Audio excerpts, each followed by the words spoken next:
they say in the startup world, and I really treat this as a startup, that you can go one-on-one as you grow, and then you start to go one-to-many. And so one of the things I did is I would go to the blogs of the people I respected and wanted to gain their attention and build relationships, and I would leave comments, and I would do it consistently. And in some cases I would agree, in some cases I would respectfully disagree. And, I started to build relationships that way.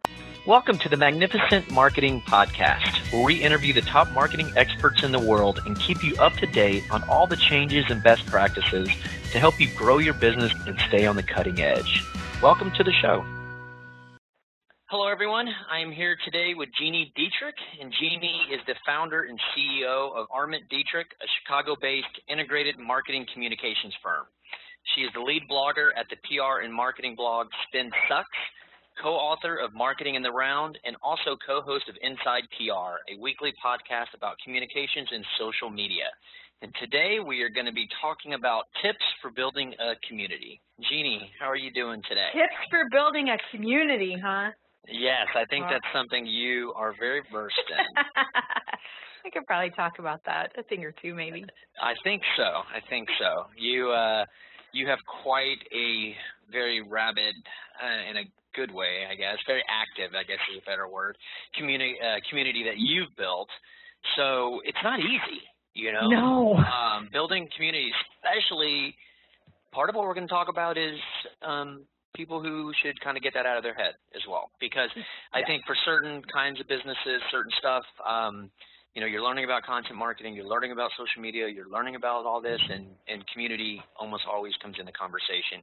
But they're talking to the masses, and some of those masses just need to understand that a community might not be for them, but that's obviously not for everybody. So we'll get into all that. But before we do, I want you to tell your story and the benefits that you've experienced from building yours, not necessarily all the details of how you did it all, but, just in general, like, the benefits, kind of just your story, if you don't mind. Sure, I don't mind. I didn't go about it strategically and say, okay, we have to build community and this is what we're going to do. We started blogging in 2006, and it was a disaster. It was very much, everybody from me through the intern wrote, and so you'd hear a different voice every day, but you'd hear the same voice only like every 5 weeks, because there were 33 of us at the time. And it was very disjointed. There was no editorial calendar. There was no chief content officer. Nobody was being edited. It was very, very, very, very bad. And then when the Great Recession hit, not only did I have to lay off some of my team, which is a different story for a different time, I had to take on a lot of the work myself that they were doing, and the blog was one of them. And so I made the commitment that I would blog twice a week just to see if it was something that we could change from really terrible to something that could actually be a tactic that we would sell to clients. And it took off. And I think part of the reason it took off is because I tend to be very opinionated, and even though I care very deeply about being liked and not hurting other people's feelings, I have a sense of the right way to do things, and I'm very vocal about that. And, either people love that or hate that, and if they love it, you start to build community and brand enthusiasts and loyalists and all that stuff. Mm-hmm. You also tend to build enemies, but I wouldn't even call them enemies. I would call them, competimates or frenemies. Yeah, people that may not totally agree with you, but respect that you're so rabid in your convictions. Mm-hmm. And that's what's built the community. The other thing I do is that my husband makes fun of me all the time about this, because I have this innate need to respond to everybody who takes the time to share something. And I think you see that on my Facebook page, you see it on Twitter, and you definitely see it on the blog. If somebody's going to take time out of their day to write a comment on the blog, I'm going to respond to them. Like, mm-hmm. That's, for me, that's sort of the whole point of it. And I hate to say it, but that's different. Not everybody, in fact, the majority of people don't do that. Mm-hmm. And that's really how we've done all of this, is because we care about what people think. We care about what they have to say. We encourage professional discourse. We encourage respectful conversation, and it works. It works really, really well.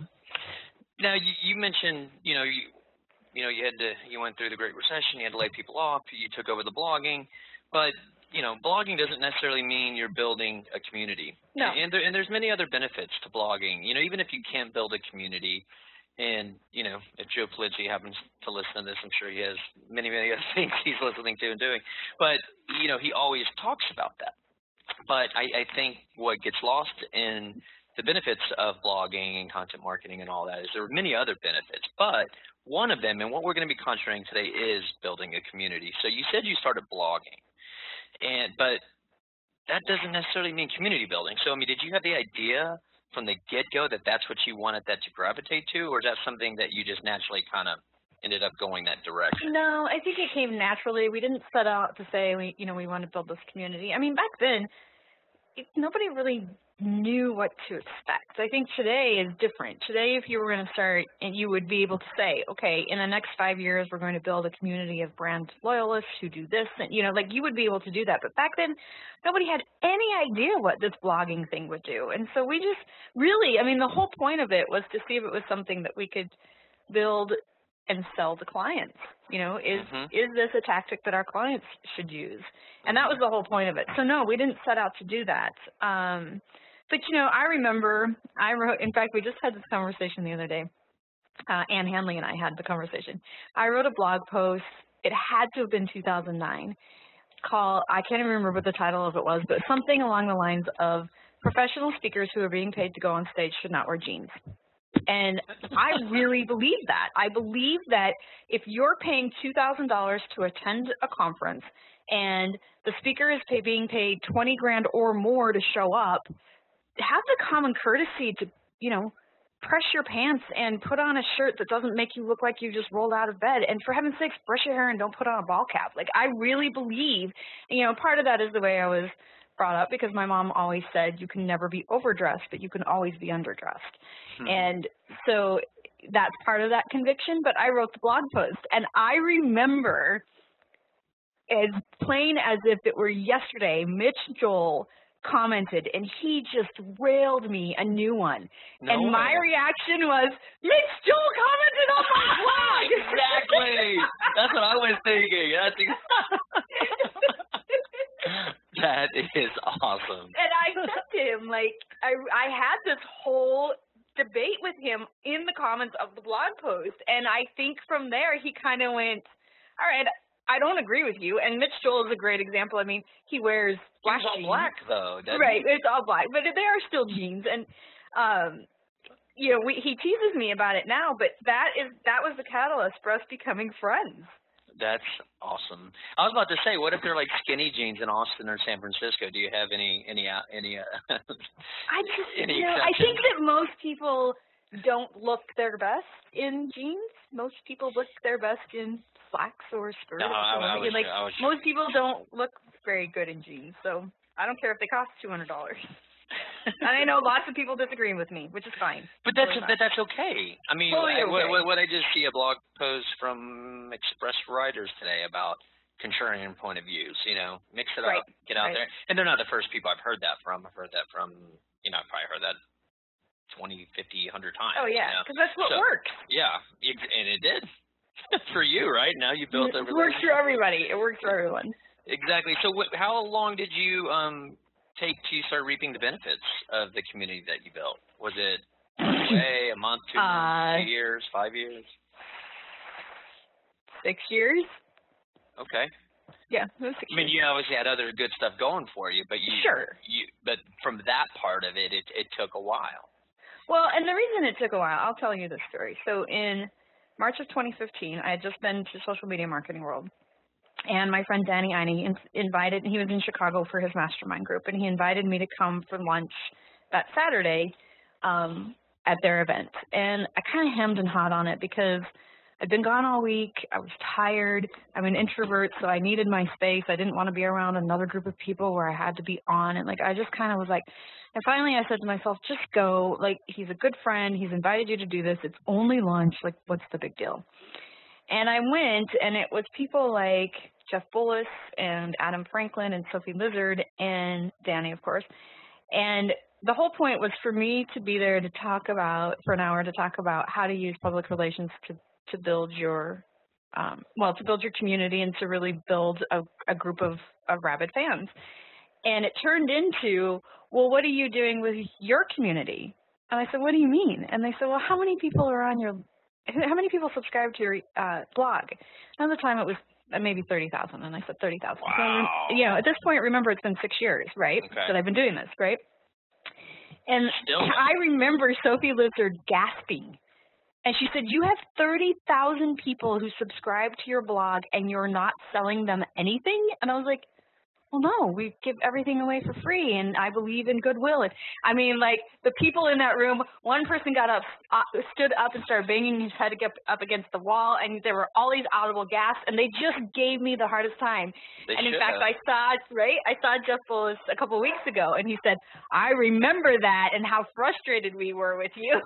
Yeah, frustrated / impressed, really, though, because you're doing the hard part. The other thing is, okay, let's find something to sell. I mean, you could figure that out in a 2-hour creative brainstorming with your team. Building that took 6 years, you know. So yeah, I mean, I'd be right there with them, you know, in awe and really looking at you cross-eyed, like, what? Yeah. So okay, but that was kind of a mistake, right? So it was a mistake, and that's the whole point. Like, it shouldn't take you 6 years to kind of figure that out. It should not take you 6 years. So so you can, once you start building a community of any numbers, you can start. You just got to think of something that they would want and would be of value to them, and just start there. I mean, or do you have anything to add to that? Yeah, I totally agree with that. I mean, and you don't have to have hundreds of people. You can have 10. You have 10 people who are really rabid about what you're doing. That works. Yeah, no, I hear you.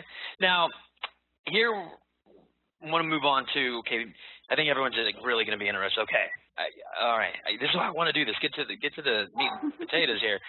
How did she go about doing this? I know you said you started blogging, but I know you do much more than that. I've seen, some of your lead magnets and how you do all of that stuff. So if you don't mind, give us all your dirty little secrets, or as many that you feel comfortable giving or whatever, but I know you're an open person, so I expect them all. Well, I would say, back in the day, it was very much about using social media to find the right people and engage them and then bring them over. So I did things like, I can't do this anymore just from a time perspective, but, they say in the startup world, and I really treat this as a startup, that you can go one-on-one as you grow, and then you start to go one-to-many. And so one of the things I did is I would go to the blogs of the people I respected and wanted to gain their attention and build relationships, and I would leave comments, and I would do it consistently. And in some cases I would agree, in some cases I would respectfully disagree. And, I started to build relationships that way. And what I found is that, there's that, they start doing it too. So then they go, well, wait a second, who is this person and why is she always on my blog? And, and then they start coming to your blog, and then they start sharing your content. And so that was one way. And then another way let me stop there, because that's a good point, because I want to dig into that. All right. What you're saying is, as you're getting, and it's basically a time thing for you right now, / adding 100 people to your, I don't know how big your list is now, doesn't move the needle for you, or doesn't, isn't worth that time. You reach a point where that, but from 0 to 100 is, well, that's fantastic, right? And 500 to 600 and 900 to 1,000. All of that is fantastic, right? So what you're saying is you identified people who you feel would be interested in what you had to say, and then you went literally to their social channels of any shape or form, and you started to, that's what you did, huh? That's what I did. And the other thing I did is every Saturday, this makes me laugh, every Saturday I would go through and choose 100 people to follow on Twitter based on similar interests, whatever it was, and I would follow them, and then throughout the next week I would start to retweet their content and have conversations with them and all that. Now, that's not sustainable, but man, it worked really well in the beginning. Well, it's the same non-sustainable as your it's the same sort of thing. Right. That's a social channel, so that's what you're doing. Now, real quick on that note, it'd be hard to follow those people and then sift through all your Twitter feeds. So did you create like a list that says? Yep. Okay. So you can go on Twitter, click on the little icon, drops down, it says create a list. Make a list that's flattering because they're going to see it. Right. That they're on it, and, or you could do a private. You could do a private one, right? So you could do a private one. Yes. And they won't see that they're on that list, right? But if you want to flatter them, put Gini's rock stars, right? And then they'll see that, and then so I would suggest doing that. I mean, is that something that you did, create a fun name so that they saw that? Or something? I actually kept them private. Okay. I think most of them were private, but yeah, I mean. Okay, so you were doing a lot of them. Yeah, and I think today I would probably, in today's digital world, I would probably keep them private because there's so much junk out there that people tend to kind of roll their eyes when they see stuff like that. So I think I would probably keep them private today. Well, I don't roll my eyes when I see I'm added to a list. I'm like you. I'm like early on, like sweet. You're like yes. Pretty good. This guy has pretty good stuff to say. Awesome. I'll take it. I was going to use that. All right, moving on. Yes, right. Yeah, right. This person put me in this Twitter list that said he has decent things to say every once in a while. So, okay, so that, all right, and we're doing some grassroots stuff, which, by the way, I love. I know you're part, we can get into the lead magnets and your automations and all of that stuff, but I want to cover the scope for everybody, building it all the way up, and then touch on some bigger things once people are more established. So I don't want you to think that going way back in the day is what I don't want to hear. I want to hear about that stuff. So, so you go to their blogs or their Twitter handles or their social pages, whatever, and you built it up from the ground up and you got some momentum going. What else did you do? Oh, those were the big things. I made sure that I shared all of the content, that I was bringing visitors to their sites as well, tagging them when I shared it, of course. What else did I do? LinkedIn was a big one. So in groups, I was a member of several groups, and so I would share content in there that was not ours, that was somebody else's, and tag them in there. Google Plus, I did the same thing. Yeah, so it was just really about sharing their content. A lot of sweat. Yeah, it was. I mean, it's definitely not sustainable, but it worked ridiculously well. And then, like I said earlier, people, I think you tend to see that people will tweet you or they'll tag you on a Facebook post or on LinkedIn or Google Plus or wherever it happens to be, or, they'll come and comment on your blog, and it's crickets. And then it gets to the point where nobody wants to go back because they feel like you're not paying attention. Even though you may be reading every single thing, you're not paying attention. So I always make sure that I comment back. And then the other thing I do is I start to learn things about people who tend to come back more and more and more. And the way we did it in the beginning was Follow Friday, which, as you know, on Twitter, used to do the big Follow Friday and then tag a bunch of people. Well, we actually did Follow Friday on the blog, where I would highlight one person every week and the reasons I thought that you should follow them. That got to be really overwhelming after about 2 years. And so then we changed it to the Spin Sucks Inquisition, where I interviewed the person versus me saying, these are all the great things I think about this person.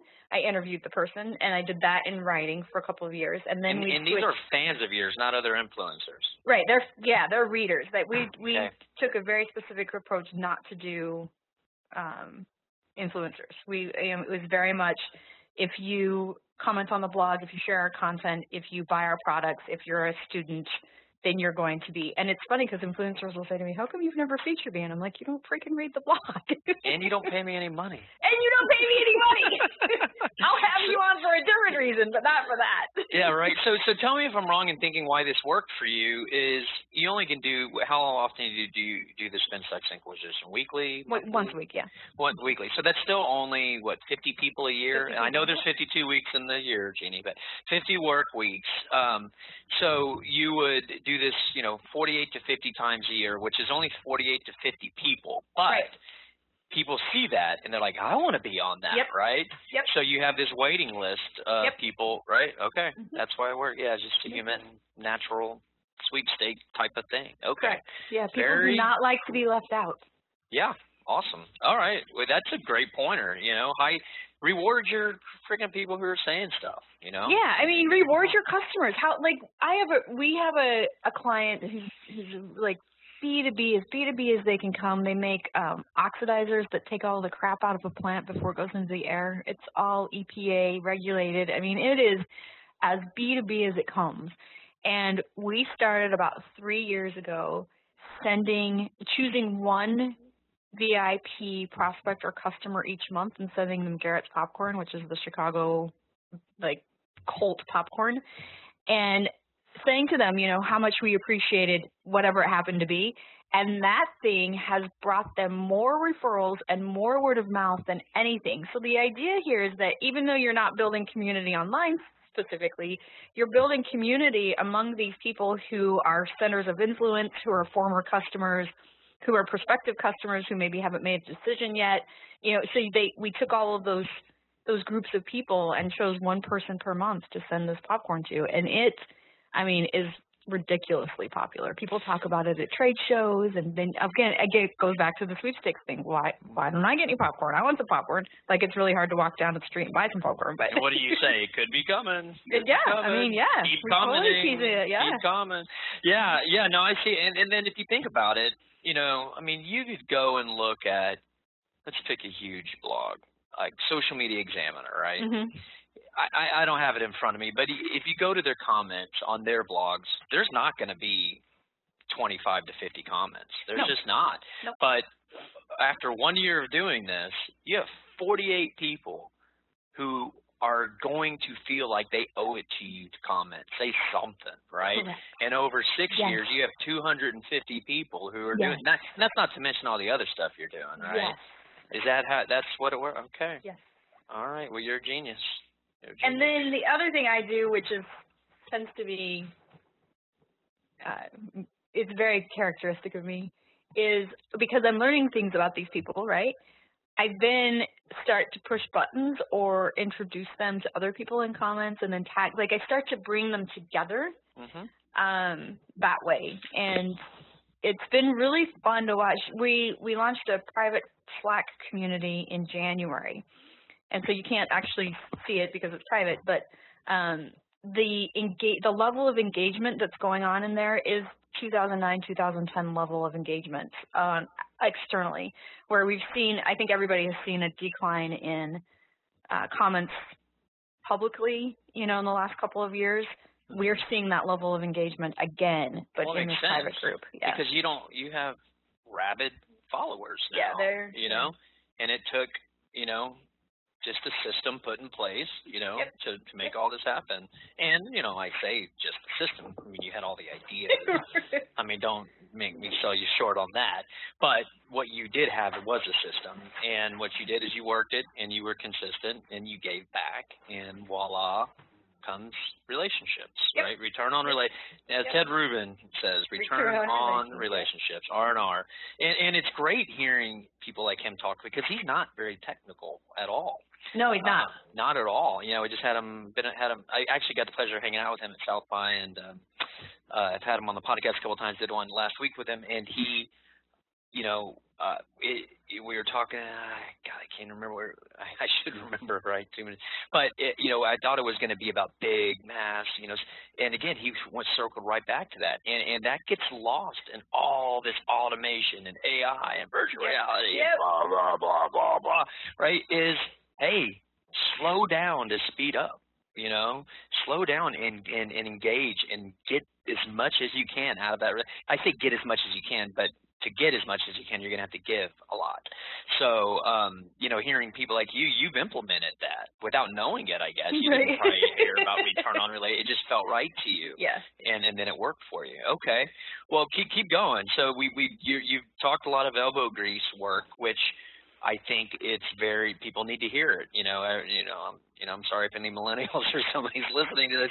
It's not just going to pop up and you're the first on Twitter anymore, and now you can get tons of followers, and all of a sudden you're an influencer and blah blah.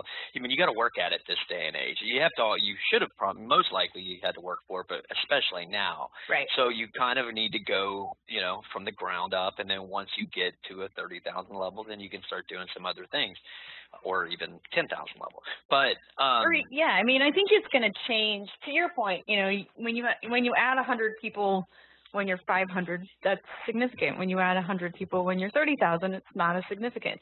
But I think you hit different levels where you start, just like you do in a business. You start to say, okay, this no longer makes sense, but so how can we scale this so people still feel like they're getting what they always have, just at a different level? And so that's why you start to, pay attention to trends and new things that are coming out, and perhaps new ways of doing things and things like that. So what else did you do once so you got the ball rolling, which I'm sure was, really hard, but you did it, and you got it going. You got that big boulder slowly rolling, and then it got a little bit faster and a little bit faster. Okay. Then what did you do to put some rocket fuel into it? What are some of the other things you started to do? Well, it's interesting because it's a funny time to have this conversation, because for about 2 years we didn't do much, and we didn't do anything that was different. We continued to do the same things, and just like everybody else, we were frustrated that nobody was commenting on blogs. And yeah, I mean, we look at the share numbers, and we have gigantic share numbers, but only 20% of those people are actually clicking and reading. So we look at things like, well, how do we encourage or motivate people who are retweeting a blog post but not clicking to actually click, right? So you look at that kind of stuff. Yeah. But for the last 2 years, we've been focused more on building product for the people we already have, the community we already have, and we haven't been focused on building community. And we're back to that focus this year. Well, yeah, well, keep going. I mean, I definitely want to, talk about how you got your engagement going and all that, but I know you do other things, Gini. I've seen them, and they work really well. Maybe I don't know what they are. I'll tell you right now. When you do your lead magnet, you give something away, and then you have that automation sequence that goes out. But I'd like to talk, the tone of it, to get people engaged. Right, and stuff. Right. So I know that works really well, and that's a tried and true thing. That still works, right? I mean, that's. Oh yeah, that works. I mean, that's money, well. right? Yeah. I mean, that's. You know what works? What we're doing, we're in the middle of right now. That's ridiculous, and I can give you exact stats because I looked them up this morning. We did a survey of PR professionals, because that's our audience, and asked things about business development. And some of the information we found it went to our gut instincts, but was also kind of shocking. And so what it did is it allowed us to create content around the kinds of things that PR professionals need to do from a business development standpoint. And so I went to 5 of the trade publications, so PR trade publications, and I offered them the survey data first, and all of them said, this is great, can you write content for us around it? So I had, in a 2-week period, I had 5 articles that ran in the 5 trades with my byline on it that linked back to the survey results. We did not gate the survey results, and we went back and forth internally about, do we do it on SlideShare but require an email address to do it? Do we do it behind a landing page and that requires an email address? And we went back and forth about it because I didn't want to use what I'll call traditional media relations to drive people to a landing page, because most publications will take that link out. So we decided to ungate it, and then we pixeled that page so that anybody who visited that page then got a Facebook ad for our upcoming free 5-day boot camp. Okay. The conversion rate is, just dropped my calculator. I will tell you exactly. The conversion rate is, and while you're looking, 93%. What? 93. Wait, 93% for the ads placed? Yeah. No. Yes. You're telling me for every, 100 clicks that you paid for, 93 of those. Yes. I've never heard of anything like that in my entire life. Correct. You must have had just, well, it's free boot camp, I guess, but you were hitting your strong offer, exact target market. Yep. And let me just explain for people who might not understand what you meant by pixels. Basically, you can put like a UTM code. What's that called? Urgent tag. I don't know. I call it a unique URL. I don't know. Whatever, right? Whatever it is. So you can put a pixel on a specific page, and when people land at that, then you can build a Facebook custom audience out of that is specifically for people who landed on that page. And then you can have that audience, and then you can put. I assumed you did like a CPM because it was a smaller audience, I guess. Mm-hmm. And then you would put that in front of them and have this great offer going to a perfect audience. So if you have an opportunity where you know a perfect audience is coming, or if you have a page that attracts a certain perfect audience, put a tracking on that, and then that's a way you can do it. Versus her gating the content, meaning somebody has to give your name, email to access it. And I can appreciate the dilemma. Sure. What would have you done if one of your concerns was because it was coming from traditional media and they might ixnay it? Let's just say that wasn't a fear of yours or an objection or a obstacle. What would have you done? I mean, without knowing you're 93%. Right. I think we probably. I mean, I had this theory that the ungated would work better just because I have a couple of friends in other industries that have tried it and have had better results. So I had a theory that it would be better, but I mean, it's like anything else. You're taking a big risk. And do you want to take the risk on something like this it's a big launch and we have really big revenue goals. So do we want to take that risk or do we want to do it on something smaller? And we just decided that, yeah, let's take the risk and see if we can convert higher. And we did. Congratulations. That's phenomenal. So let's put this in another term, because most people won't have your clout to get into like a big trade publication, right? Or how can we, like, if you're, well, it's all relative, right? So I mean, if you're starting a local vegan cooking blog, right? Reach out to local magazines, I guess, and offer them something that would be helpful for their editor. Basically, you need to look at what would be helpful for you. Like, how can I make your magazine better, for your readers? I mean, that's. And everybody is looking for content. So if you can provide really good, valuable content, they will take it. Yeah, and let's say that again, because I think a lot of people think that like blogger outreach, reaching out to these people or reporters, help a reporter out, stuff like that. They think that you might be thinking that you're just coming at it as, can you help me? Can you help me? The reality of it is, if you're bringing something to the table, it's definitely a relationship, because think about it from their end, right? How much easier did you just make their lives by you supplying this awesome research piece, right? Right. So they're probably thinking, yes, thank you. And you're getting free pub, and they're getting what would have that cost to do? Who knows, right? I mean, if they have to hire a freelancer, thousands of dollars, thousands and thousands, and maybe up to 10,000. What you provided them was probably in the double digits of thousands of dollars of value. So so basically, and you don't have to go that big. It's all relative again. So wonderful idea, Gini. Is there anything else before we continue on here, as far as ways that you've built a community and engagement, and not engagement, but built the community? We've given some grassroots ways. We've talked about leading with a lead magnet of a personal piece of content. We've talked about doing something a little bit bigger, that you go out to associations or local magazines or regional or national or whatever, depending on what you're offering, to then give them something to link back to you, tag that page, use that to remarket to people. Is there anything else off the top of your head you can think of? Yeah, I think we've touched on it, but I think it really goes back to the relationship, and it's relationship across the board. It's, if you want to get in the trade publications or the business publications, it's about relationships. If you want to build community, it's about relationships. If you want to build culture and morale among a team, it's about relationships. So, all of these tools have changed and have made us more sophisticated and more savvy and able to scale more quickly, but that hasn't changed. You still have to build relationships. Mm-hmm. Yeah. Absolutely.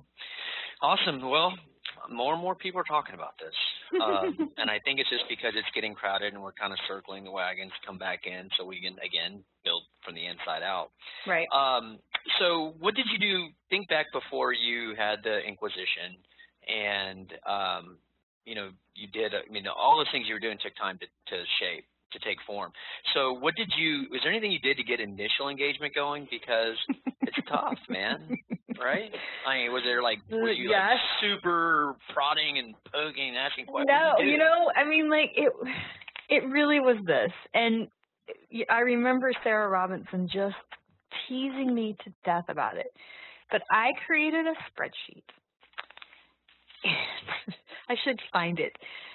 I created a spreadsheet, and on there it was the person's name, the person's industry, where they worked, where they lived, and what I noticed about their hobbies. So in some cases I could get it from their online profiles, and in some cases I had to find it, through research. So I mentioned that I would spend every Saturday finding 100 people to follow. And then I would add them to that spreadsheet, and I would keep track of their hobbies and their interests and their kids and their pets and all that kind of stuff. And so when it came time to start having conversation with them, I had something to talk about with them because I knew who they were. And not in a creepy way, but it was like ancillary research. It wasn't like, I know that you were at the movie last night. I was about to say, right? It wasn't at that level, but I knew, you think of Forrest Gump? right. I knew at the level, at least the information that they had posted publicly in the previous week. It was in profiles and not posts. Right. Yeah, and now there's software to help you do that, but back then it literally was my manual spreadsheet.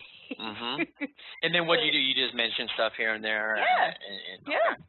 Awesome. Or I saw you wrote this article on this, or I saw you shared this podcast on that. You still see some of that happening on Twitter today. It doesn't happen as much as it used to. You still see some of it, but yeah, that's how I started. And did you mention in that email or message or however you communicated, and hey, by the way, here's our thing? No. Okay. Nope. Right. Never. They just found their way back. Was it? Because people are curious. That might have said blog, podcast, community, or if it was mostly on Twitter. So if all they have to do is click my profile. Click right there. Okay. Yeah. So it's there. So everyone knows your stuff's there. Well, and if you do shoot an email, I assume you would have it in your e-sig. Sure. Right? Yeah. So whatever you communicate with, don't say it, but you're saying it. Right. That way. Okay. Awesome. Now, giveaways, games. I know you're big into having fun. Can you talk about some of your creative ideas, what you've done, to keep, once you've got a mature community and everything going here, do you do any fun stuff like that on an ongoing basis? We used to do more than we do now. I remember, I can't even remember what the contest was, but we had a contest to see the funniest Photoshop of my face. Ridiculous stuff. But people, vampires and like a bodybuilder's body. You see the Anna Hanley post the other day? Yeah, she and I laughed about that the other day. I was like, well, here's mine. Yeah, that was pretty funny. Somebody photoshopped out Tom Brady's wife and put my face in, stuff like that. The amount of time that people spend on that is astonishing, but they'll do it. They'll do it for a pen. Yeah, or some popcorn. Or some popcorn, right? Very cool. So you were doing that for a while, but you kind of shied away from that. Is that something that really, it's better to do your Inquisitions and some of your other stuff in the trainings? You guys. Yeah, we've found better results from that kind of stuff. Okay. And I think too that when we were in the middle of the Great Recession, and then we had the debt ceiling debate, and there was all this stuff going on in the country. People had more time, right? And then the whole thing became do more with less. I love that phrase. Yeah. And so now everybody's like, I don't have time for anything. So I think we've kind of switched that pendulum back to, I don't have time to Photoshop your face into Giselle's body. Yeah, no, I hear you. So, but that, again, that's advice, right? That's, what, you're telling all the stuff that, would work well for you, and that's maybe something that, hey, it's probably better to, do more rubbing shoulders, highlighting other people. Yep. training, teaching, you know, meat and potatoes, but then you always can have fun all the way through all this stuff. So it's not, I'm not saying don't do games to not have fun, but have fun with it, you're doing it, but it might not be the bestest thing to do. And, right. And that's, okay, cool. Now, I've seen you sing the praises recently of implementing Postmatic. Can you let us know, you know, how this works and why you love it so much? So I love Postmatic for the purpose of, with all of the other commenting platforms that you would put on your blog, you don't get the email addresses of the people who comment. And Postmatic puts that right into your database, so you have all of that. The only reason we no longer use Postmatic and went back to Discuss, and it was a very, very, very, very, very, very painful decision for me. But the only reason we did that is because it wasn't connecting to the email software that we use, so we were having to manually import, and then anytime anybody unsubscribed, we'd have to manually do that, and it became, I mean, we would miss some, and it became too laborious. Yeah, so that's, I mean, you'll notice that on SpinFlex we have Discuss back, but that's the reason. If once they figure out the integration with some of these, some of these other softwares, then we would be back for sure. What did you like about it then? I loved everything about it. I loved the way it looked. I loved the customer service. I loved that I could have all of the email addresses in my database. I loved all of it. Okay. Okay. All right, we'll move on from there since you're not using it anymore, but Postmatic, get your API. Well, I definitely recommend them. I definitely recommend them. Like if you want to use their, if you're not set on like an Infusionsoft or a Marketo or a HubSpot or an ActiveCampaign, and you're willing to use their mail software, there's nothing better. But if you've already built something with one of those, you know, the big guys, and we had, I mean, you know, because we have so many people and we've already built all our automations and everything, I wasn't going to switch just to have a commenting platform. Understood. Understood. Now let's talk. What are some things that didn't work for you? We talked about games. You shied away from that. Is there anything else that you'd like to mention? Like, oh yeah, don't do this. Lots of stuff. You know, probably the biggest failure that we've had is we tried to launch a membership site in 2011. And because we had such an engaged community and because we, you know, people were sharing our stuff and, you know, all this kind of stuff. And so we're like, okay, we see a need for a membership site where people can go in and, you know, get the information that they need and be led through an online course kind of thing. And it was back before, you know, you had off-the-shelf learning management systems and back before anybody was doing online courses or anything like that. And it failed miserably. And the reason it failed miserably was because we just assumed that we had such a rabid community that they would put their money where their mouth was, and they didn't. And they didn't because, not because they didn't support us, but because they didn't see the value. They didn't see the reason that we were doing this. And even though we knew that this was coming to the industry and to the world, nobody else had that foresight to say, oh, this is cool, we should do this now. And we didn't provide the value in those terms. So we had to shutter it because it failed miserably. So, you know, just because you have a community doesn't mean they're necessarily going to buy. And just because you sit in a meeting with really strong email marketers, internet marketers, and they all gasp at you because you have 30,000 people who you've never sold to, or you've sold to once and they didn't buy, that doesn't mean that they're going to buy either. And so even you can care and you can cultivate, but you also have to, Sophie Lizard said this to me, and I'll never forget this. She said, the people that give you an email address want to buy something from you. And I was like, no. And she goes, yes, that's why they're trusting their email address with you. And she was right. So you have to, and it was a very hard lesson for me to learn. So in addition to caring and cultivating and building, you also have to provide that reason for them to stick around. And the reason for them to stick around is not because you're being nice to them. The reason they stick around is because you're providing value to them on a professional level. So what'd you do? So we surveyed our audience. And I asked the question, if you could spend 1 hour with me, what would we talk about? And that was the only thing on the survey. And I got everything from we would eat cupcakes and drink wine, which is great by me, to really insightful, thoughtful comments. And from that, we decided, okay, there seems to be a need for figuring out how to integrate all of these other tactics with traditional media relations. And so we launched an online course. We did it as a pilot. It was just webinar-based. It was no frills. We did that, and we used... Like a one-off? Yeah. Okay. We used the wording that they used in the survey, so they felt like when they came to all of our stuff, it was speaking directly to them because we used their words. And then we launched a mastermind group, and then we've built from there. So we actually have this big launch coming up. So next week we do our free 5-day boot camp that will lead into our online course, that will lead into a mastermind, that will lead into coaching. So, you know, it builds all of each other. Gotcha. So let's back up, put all this together, what you said. Basically, make no assumptions, right? I mean, that's basically the mistake you made. That's a good one, yes.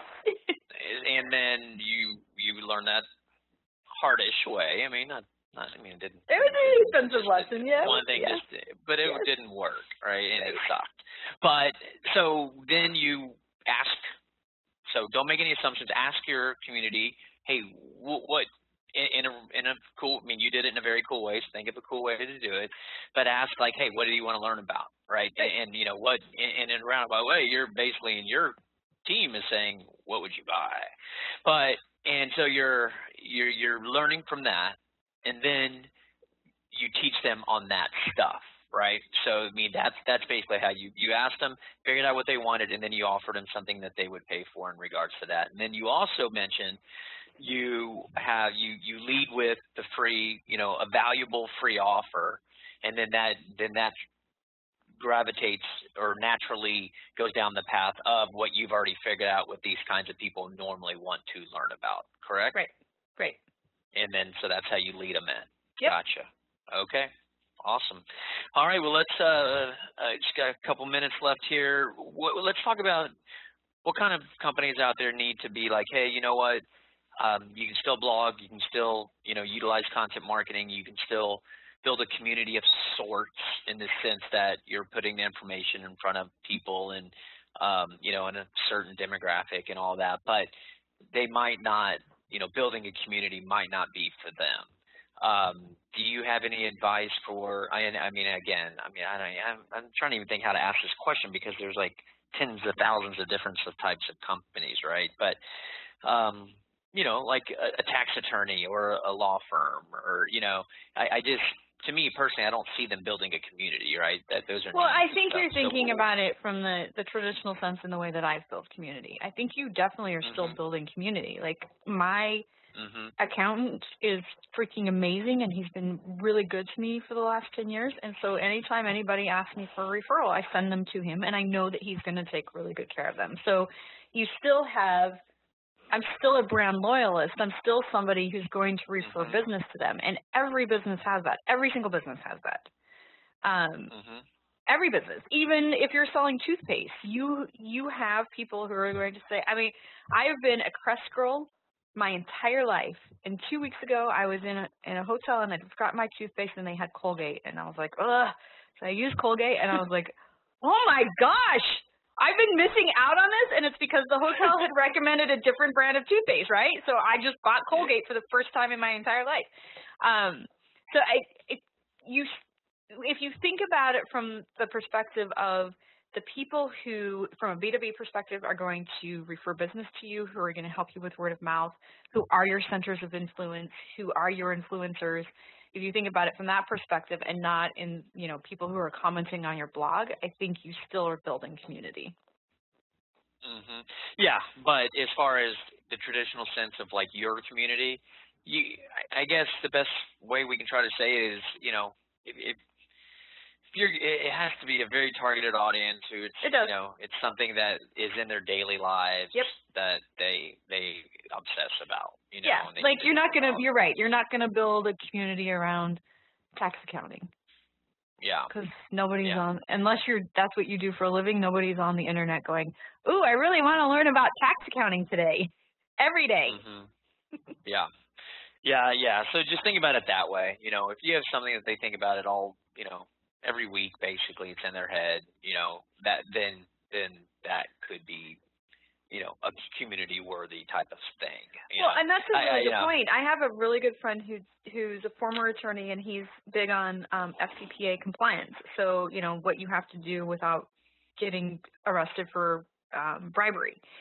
And I mean, his niche is really small, but he does a weekly podcast, and he has built a community of rabid fans who think he is the FCPA god because this is what he does. So even though his community is, you know, he's not going to build millions of people, his community is relatively small, he still has rabid fans. So there are things that you can do from that perspective. Yeah. Yeah, I don't want to discourage everybody too much, but you got to set expectations. You know? Sure, of course. You know, in general, because you know, I don't want anyone going to the efforts of doing everything you're doing. Like, why is this tax guy commenting on my stuff? Leave me alone, tax guy. All right. So, okay, cool. Well, one small other question is, how often do you do an ask? I know you have your lead gen efforts with the offers, and that's an ongoing thing to get them into your pipeline. But do you do any one-offs to your community like you did way back when, or is it all about your you know, the whole courses and getting everybody involved there? Do you do any more one-offs, and if you do, how often do you do them? Yes, we have what I call the PR Dream Team, which is our private Slack community. And in there, it's very, like we were just talking about it this morning, you know, people are really engaged. They're helping one another. We've noticed that some of them are working together. So there are things that we're doing to continue to build that, but we kind of discovered that people want that private conversation so that their bosses or their clients don't see that they're spending time online during the day doing that. And this gives them that outlet where they can share information pretty freely without fear of, quote unquote, being caught. So we're testing stuff. You're adding to the $46 billion of wasted time spent on social Correct. media. But I don't even think, I mean, yeah, for sure there is some wasted time, but I don't think it's all. No, it's not I would say I'm adding to a portion of that because some of it is definitely wasted time. But, you know, it's pretty fun to see, oh, I'm working with so-and-so who I met in the PR Dream Team, and I'm like, wow, that's so cool. It is so cool. It's so cool. So you were saying, so you have them in there, but you're not asking them for anything in there, no. Right? Or okay, but I mean, we certainly will say like we have this forthcoming, or we're doing this, and you know, they get access to things that nobody else gets. I mean, there's stuff like that, but no, we don't say, hey, go buy this or do this. So your main thing is your ongoing deal. Yep. Okay, cool, and that's probably the most safest, best business model that you could have. Well, it's also the most profitable and most predictable and all of it. Yep. Yeah. All that stuff that you need to do a proper business plan. Yep. So awesome. All right. Any parting thoughts before I have to let you go? I think the return on relationship is really what you have to leave here with. I mean, this is not easy work, and it's not going to happen overnight. But if you build relationships with human beings, it will work. Awesome. Gini, how can people continue to learn from you? Spinsucks.com. Just go to spinsucks.com. You'll get Gini's Twitter. You'll get her link to start paying her some money and learning from her. Awesome. Well, Gini, it's always a good time. Appreciate it. And until next time. Always good to talk to you, my friend. Come to Chicago. All right. I will. Have a good one. See ya.